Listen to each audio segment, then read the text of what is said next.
July 1st, Canada Day. Across the country, people will celebrate the anniversary of Confederation. But here in Quebec, things are a little different. It's also Moving Day.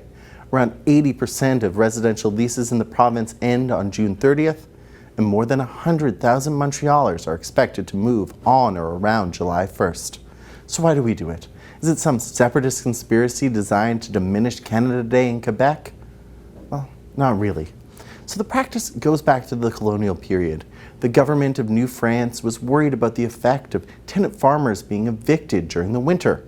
So in the 1750s, they fixed the start date of all residential leases on May 1st. And this wasn't an unusual practice at the time. Scotland had an annual moving day, so did New York, Boston, Chicago, and Pittsburgh. Quebec stuck around a little longer in law. But why do we move on July 1st? How did it move from May 1st? Well, in the early 1900s, there was growing concern about the effect of school children being pulled out of their schools on April 30th and moved to new schools on May 1st. A lot of them didn't come back. As early as 1903, the Gazette ran articles about the issue and was quite positive about the idea of moving Moving Day to July 1st. But change wouldn't come until the 1970s. In 1973, the Liberal government of the day passed a bill ending the practice of fixing the start day of leases. But change was slow to come. Moving Day on May 1st, 1974 was largely the same it had been for hundreds of years.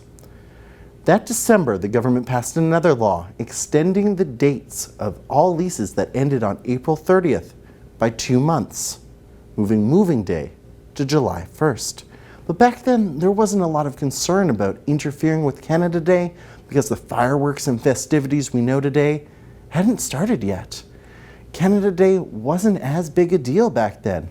The Gazette didn't start covering local celebrations until 1978.